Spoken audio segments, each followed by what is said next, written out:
Long ago, in a beautiful kingdom surrounded by hills and forests, there flowed a magnificent river. It was not an ordinary river. The water sparkled under the sunlight like thousands of tiny diamonds dancing on its surface.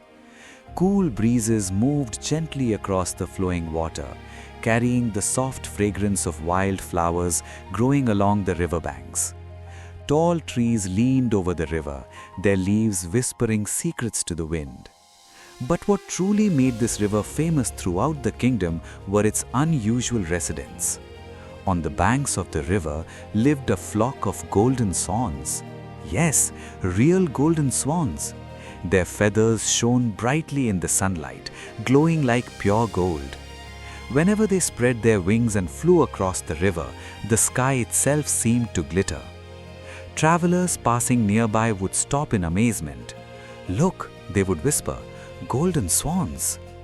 The swans knew how beautiful they were, and slowly, very slowly, that beauty began to make them proud, very proud. Every morning the swans gathered by the riverbank. They swam gracefully across the water, admiring their reflections. "How magnificent we look," one swan would say. "Our feathers shine brighter than the sun," another would boast. Yes, a third swan would add proudly, "No other birds in the kingdom are as special as we are." And it was true that the swans were valuable. Every 6 or 7 months, each swan gave one golden feather to the kingdom's royal treasury. These feathers were precious. The king's soldiers came regularly to collect them. The feathers were stored carefully inside the palace treasure room. Because of this arrangement, the swans believed something very strongly. They believed that the river belonged to them. "We pay for this river," they often said proudly. "No other bird has the right to live here." And so they lived happily, but also proudly, beside the shining river. But one day, someone new arrived, and everything began to change. One afternoon, far above the kingdom, a small tired bird flew slowly through the sky. Her wings were weak, her feathers were dusty from long travel. She had been flying for days. She had no home, no nest, no place to rest. Her name was Meera. Meera had once lived in a forest far away, but a terrible storm had destroyed her home. The winds had torn down trees. The rain had flooded the land. Her nest had been washed away completely. Since that day, Meera had wandered from place to place, searching for somewhere safe to live. But everywhere she went, she was chased away by stronger birds. "Go away," they would shout. "This tree is ours. Find somewhere else." Meera had grown very tired of flying. Her wings hurt. Her heart felt heavy. Just when she thought she could not fly any further, something beautiful appeared below her. It was the great river. The sunlight sparkled on the water. The cool breeze touched her feathers gently. The tall trees around the river looked strong and safe. Meera's eyes filled with hope. "This place looks peaceful," she whispered. She slowly flew down and landed near the riverbank.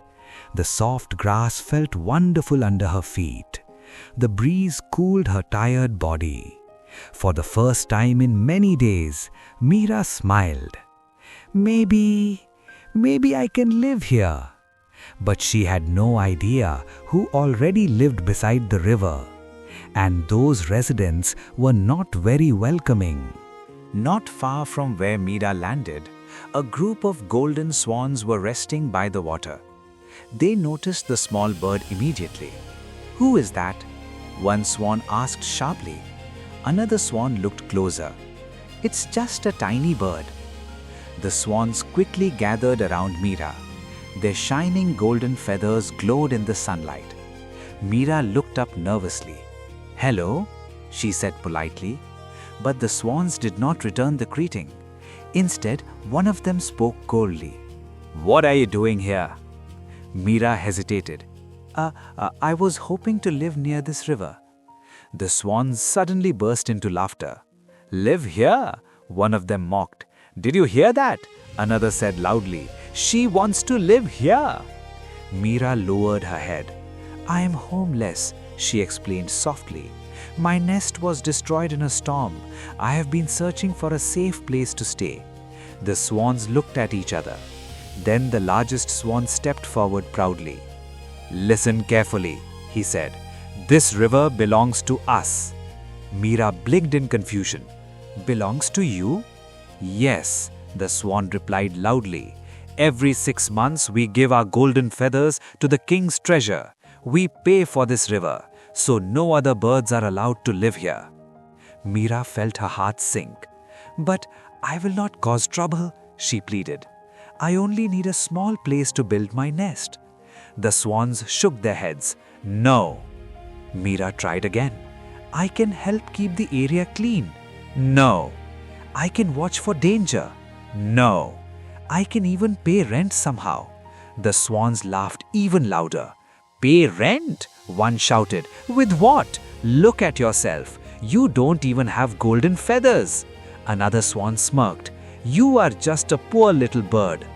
You should stop dreaming about living near our river. Leave immediately." Meera's eyes filled with tears. The swans turned away from her, still laughing proudly. And slowly, the small bird flew away. Her heart was full of humiliation, but she had also made a decision. The swans would soon learn a lesson. The royal palace stood proudly in the center of the kingdom. Tall towers touched the sky. Huge gates guarded the entrance. Inside the palace lived the wise king who ruled the land. One morning, the palace guards noticed a small bird waiting outside the gate. It was Meera. "I wish to speak to the king," she said politely. The guards were surprised. A bird wants to meet the king? But Meera's calm voice convinced them. Soon she was brought into the grand courtroom. The king sat on a golden throne. "What brings you here, little bird?" he asked kindly. Meera bowed respectfully. "Your Majesty, I came to tell you about the golden swans." The king leaned forward. "What about them?" "They claim that the river belongs to them," Meera explained. "They chased me away when I asked for shelter. They said that because they give golden feathers to the treasury, they own the river." The king's expression slowly changed. His eyebrows tightened. "They said the river belongs to them?" "Yes, Your Majesty." The king stood up angrily. "No one owns the river." He turned to his soldiers. "Bring the golden swans here at once." The soldiers bowed. "Yes, Your Majesty." Soon the soldiers went to the river and gathered all the swans. The proud birds were confused.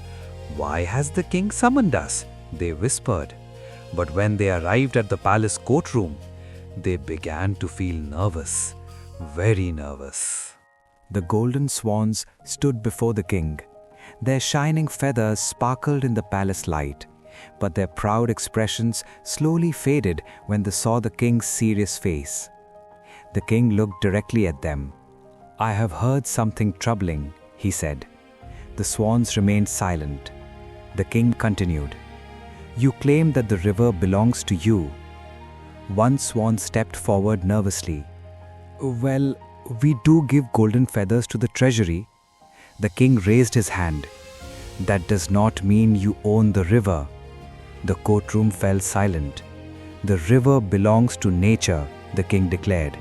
"It belongs to every living creature." The swans looked down in shame. The king's voice grew stronger. "You became arrogant because of your golden feathers.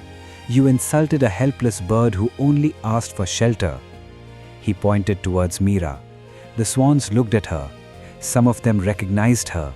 Their hearts filled with regret. The king gave his final order. "You must leave the river immediately." The swans gasped. "If you refuse," the king's voice turned cold, "then you will face punishment." Fear spread through the swans.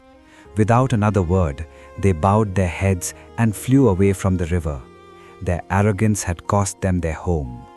The river became peaceful once again. The golden swans never returned. Meera slowly flew back to the riverbank. The breeze felt calm.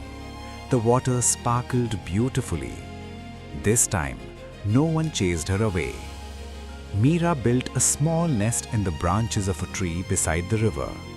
For the first time since the storm destroyed her old home, she finally had a place to live. But Meera never forgot how lonely it felt to be homeless. So whenever another tired bird arrived, she welcomed them warmly.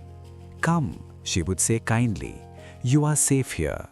Soon the riverbank became home to many birds: sparrows, doves, robins, finches. They all lived together peacefully. The river belonged to everyone, and from that day forward, the kingdom remembered an important lesson. Pride may shine like gold, but kindness shines far brighter.